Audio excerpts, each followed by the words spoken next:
Our first reading this morning is from Psalm 36, verses 5 through 9. Your steadfast love, O Lord, extends to the heavens, your faithfulness to the clouds. Your righteousness is like the mighty mountains. Your judgments are like the great deep. You save humans and animals alike, O Lord. How precious is your steadfast love, O God. All people may take refuge in the shadow of your wings. They feast on the abundance of your house, and you give them drink from the river of your delights. For with you is the fountain of life, in your light we see light. Our second reading is from the Gospel of Luke, chapter 9, verses 28 through 36. Now, about 8 days after these sayings, Jesus took with him Peter and John and James and went up on the mountain to pray. And while he was praying, the appearance of his face changed, and his clothes became as bright as a flash of lightning. Suddenly, they saw two men, Moses and Elijah, talking to him. They appeared in glory and were speaking about his exodus, which he was about to fulfill in Jerusalem. Now, Peter and his companions were weighed down with sleep, but as they awoke, they saw his glory and the two men who stood with him. Just as they were leaving him, Peter said to Jesus, "Master, it is good for us to be here. Let us set up 3 tents, one for you, one for Moses, and one for Elijah," not realizing what he was saying. While he was saying this, a cloud came and overshadowed them, and they were terrified as they entered the cloud. Then from the cloud came a voice that said, "This is my son, my chosen. Listen to him." When the voice had spoken, Jesus was found alone, and they kept silent in those days, told no one any of the things they had seen. May God bless the reading of this word. Jeff, thank you so much for reading this morning. Earlier on, we sang pretty enthusiastically, "Shine, Jesus, shine." And I noticed you played it as a prelude before. Thank you. Who knows or who has sung the song before, the hymn, "Shine, Jesus, shine"? Look at all these hands. It's amazing. At a lot of camps we sing it, at revivals, at Christian festivals. It's kind of a catchy tune, and Graham Kendrick wrote it in 1987, and it just took off. It's a beautiful song, especially for Transfiguration, because we can see how Jesus was shining bright, just as the sparkler was shining bright. And so a perfect song for Transfiguration Sunday. But also, did you notice that Transfiguration Sunday is every Sunday before Ash Wednesday? So year after year after year, we hear the same story. It is in 3 Gospels, in Matthew, Mark, and Luke. Today we hear Luke's story, and we think we know it. But today, in Luke, let me put you into some secrets you might not have paid attention to. I love the story of them climbing up the mountain. I can see it, and I can see Jesus being all dazzling white, just like Pastor Susan's shoes, all bright and shiny. And of course, they want to be there. They want to stay up there. But that's in a little bit. Luke is a little bit different. Thank you, Jeff, for reading. Because only in Luke's story, in Matthew and in Mark, we actually read he was transfigured. Metanoia, it's like from the caterpillar into the butterfly. A transfiguration, is something different is happening. But in Luke, if you look at your bulletin, something else is happening. His appearance is bright and shining, just as he was going to put up new laundry detergent or something. It's a different appearance. And if you look even closer, The word appearance only appears twice in the whole Gospel of Luke. Once at his baptism and one here. It is pretty amazing. If you know something about it, if things don't appear very often, you want to pay attention to that. So Jesus' appearance changed, and his clothes were all dazzling white. At a baptism and here. I have seen when people's appearances have changed. Maybe not as dazzling white as we have seen with the sparkle, but I have seen God's glory on people. And I think you have too. Every time when we baptize, I do not know about you, Pastor Susan, but I have seen whenever people hear the words, whenever they feel the water, and whenever they feel and be touched by the Holy Spirit, it's a glow on their faces. And I do not know if you in the first row can see the glow. I know I can, maybe because I'm a couple of feet closer, and even if that glow is sometimes only for a few seconds, I can see that glow, that brightness, and I cannot explain it. I have been witnessing many, many baptisms, and I've seen it every single time. The God's glow. I do not know how else to put it into different words. And not only when we do the baptism, but also later on today when we celebrate communion. Pastor Susan and I have the privilege of seeing you come forward. And when you receive the bread and the cup, and when you hear the words, I have seen many, many times that glow on your face. That glow which means, is it really true? Does God really mean me? Yes, it is really true. And I just wish I could capture that moment similar to Peter who wanted to build those huts up there. Because we all want to have those Kodak moments, don't we? Keep them forever and ever. So I can really identify with Peter who said, like, build up those huts and stay up here. Because who doesn't want to stay up on top of a mountain? Literally speaking, physically speaking, and also like, isn't it nice, that view up there? Going all the way up. Oh, I can see really good. And not just because you're climbing up a mountain, but that feeling you're on the heights of it all. Because who wants to go down into the valley? But here in Luke's story is something which the others don't have. Because Luke doesn't stay up on the mountain. Luke has something unique. And Jeff, you read it so perfectly today. Because just after Peter wanted to build those huts, which I totally can identify with, there's a big cloud. A cloud is coming, and they were terrified. Hang on, you just were glorifying Jesus on top of that mountain. You were all in shine, Jesus, shine, all bright, and now you're terrified? Just like that? It sometimes is like life. Happens to you fast. From one extreme to the next. And this big cloud comes over them. And as it says right here, they were terrified as they entered the cloud. Terrified. That's a heavy word, an intense word.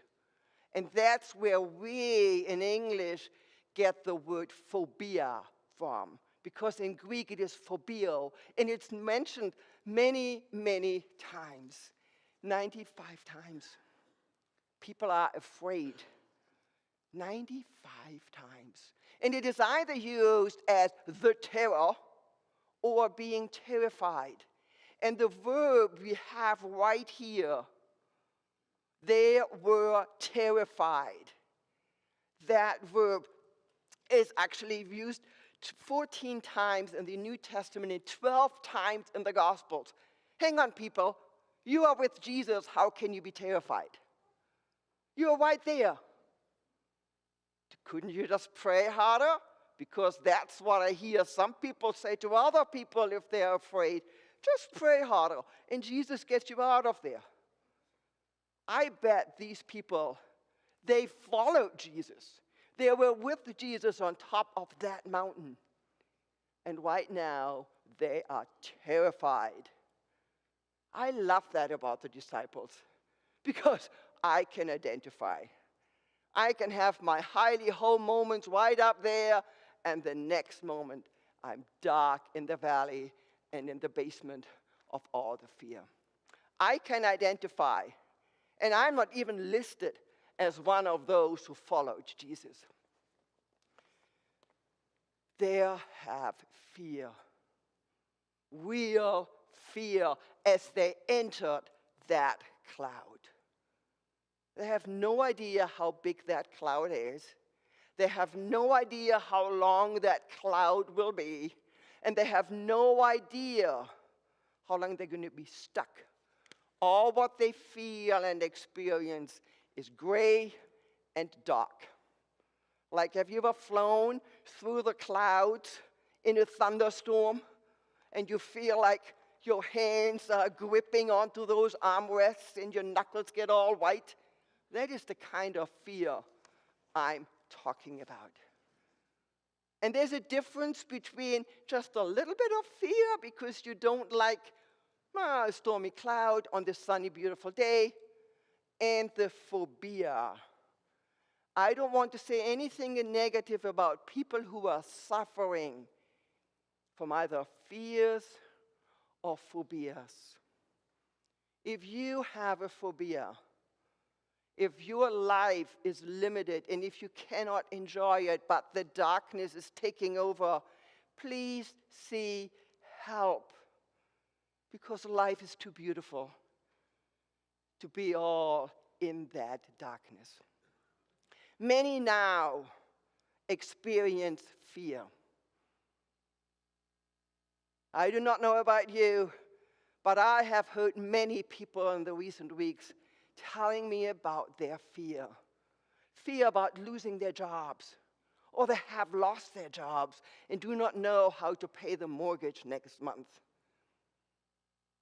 Fear of benefits being cut. Fear of that they cannot afford any more eggs in their household because they're too expensive. Fear of all the prices going. Fear of their rights being cut. Fear, fear, fear. And they look at me, and maybe even at Pastor Susan as well, and say, like, get me out of this cloud. I want to follow Jesus. I want to be on top of that mountain. But I do not want to be in those clouds. And I wish I had the magic answer and just say, well, take a sparkler and put it into the flame and just wait for it to catch on fire. The world can be a frightening place.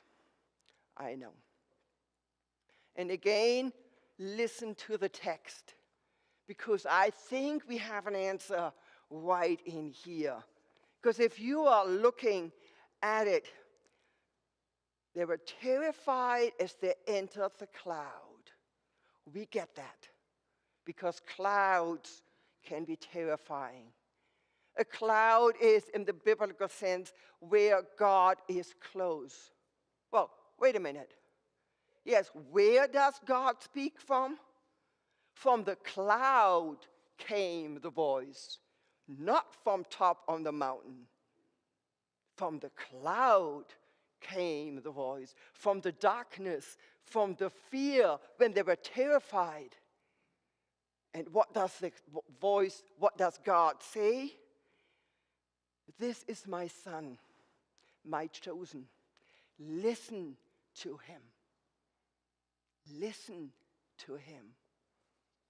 Couple of things I find totally interesting.